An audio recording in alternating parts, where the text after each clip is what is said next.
Selamat pagi, salam Seger Waras bersama dengan channel Sugeng Lawu. Kita akan meneruskan cerita tentang Mahabharata. Kemudian tokoh yang saya adopsi akan menceritakan tentang Arjuna, Bima. Sudah, kita akan menceritakan satu tokoh yang eksklusif atau spesial atau manusia yang khusus. Manusia yang khusus ini namanya Puntadewa atau Yudhistira. Nah, Puntadewa dan Yudhistira ini memang dilahirkan di dunia, manifestasi dari Betara Dharma atau manifestasi dari Tuhan itu sendiri dalam wujud Yudhistira atau Puntadewa. Nah, kelebihan dia adalah mengaplikasikan sebuah aplikasi hidup yang selain compassion, cinta kasih, dia menunjukkan suatu moralitas yang sangat tinggi yang dinamakan honest atau kejujuran, sehingga Yudhistira itu selama hidupnya memang tokoh yang bisa menjadi panutan seorang raja, karena dia juga seorang raja. Terus kemudian dengan membranding gaya hidupnya yang selalu bicara nilai kejujuran adalah mutlak. Nah, lain pihak kalau kita bicara tentang Yudhistira lain pihak kalau kita bicara tentang Arjuna dan Bima yang lebih condong punya kekuatan, punya sakti, ahli tapa brata, ahli yoga. Tapi Yudhistira itu hanya memiliki nilai sebuah kejujuran dalam hidupnya, manifestasi dari kekuatan Tuhan yang mancing dalam hidupnya, kemudian diaplikasikan dalam teknik leadership. Nah, kemudian Yudhistira ini kalau kita mengadopsi sebuah literasi, dalam sebuah candi ada cerita Swarga Rohana Purwa.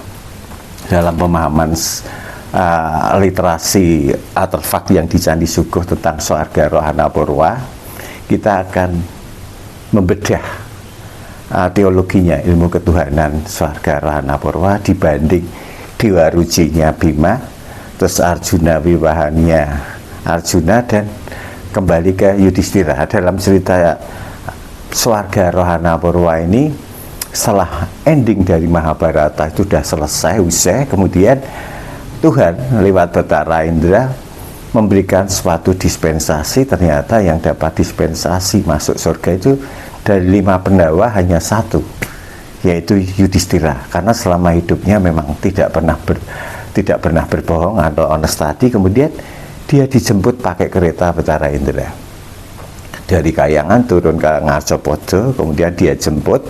Anehnya Yudhistira ini tidak sendirian, dia membawa teman setianya yang dinamakan Segawut atau anjing.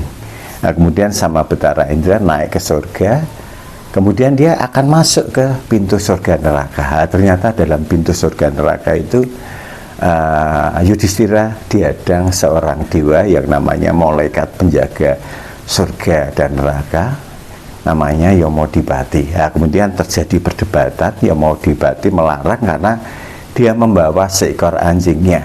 Kemudian dibalik sama Yudhistira, kalau anjing saya ini tidak bisa masuk ke surga, mending dispensasi saya tak berikan pada anjingnya. Apa yang terjadi? Anjing itu seketika berubah menjadi ayahnya sendiri yang bernama Pandu Dewonoto.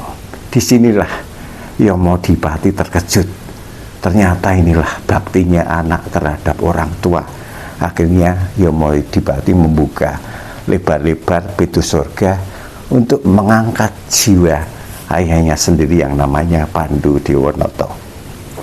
Nah, dari cerita Swarga Rohana Purwa ini bisa dipetik value atau kesimpulan baktinya anak terhadap orang tua.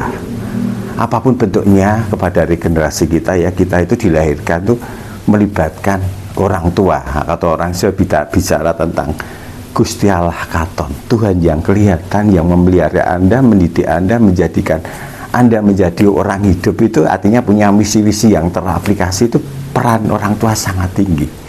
Sehinggalah ada istilah Jawa, mikul dhuwur mendem jero. Sebagai anak itu harus mengangkat bakti. Kalau bakti masih hidup berarti kita harus menghormatinya. Begitu juga setelah mati kita harus bakti, memberikan doa-doa kepada leluhur kita yang mungkin dalam hidupnya belum menempatkan tempat sesuai dengan dosa dan karmanya. Inilah dituntut bakti kita terhadap orang tua. Kemudian dari cerita, kesimpulan saya dari cerita Yudhistira atau Puntadewa dalam Swarga Rwana Perwa, karena dia dilahirkan manusia yang spesial dan manusia yang khusus, ada pemahaman Jawa yang dikatakan piniji, pinilih, lan pinunjul. Piniji itulah satu-satunya orang yang dipilih oleh Tuhan, terus pinilih satu-satunya orang memang dipilih, dan pinunjul melebihi kapasitas manusia secara umum dan normatif. Artinya Bima dan Arjuna tidak bisa mengaplikasikan, hampir 95% manusia tidak bisa, karena kelahiran Yudhistira adalah manifestasi dari Tuhan itu sendiri. Artinya dia diciptakan oleh Tuhan lewat Batara Dharma. Dari cerita ini makanya kita menyimpulkan apapun bentuk kehidupan manusia, belajarlah nilai-nilai kejujuran, karena di era zaman Kali Yuga ini atau zaman besi ini dah 0,1%, artinya sangat jarang sekali kita menemukan orang-orang yang modern, orang-orang yang katanya dekat dengan Tuhan, membranding hidupnya hanya nilai kejujuran.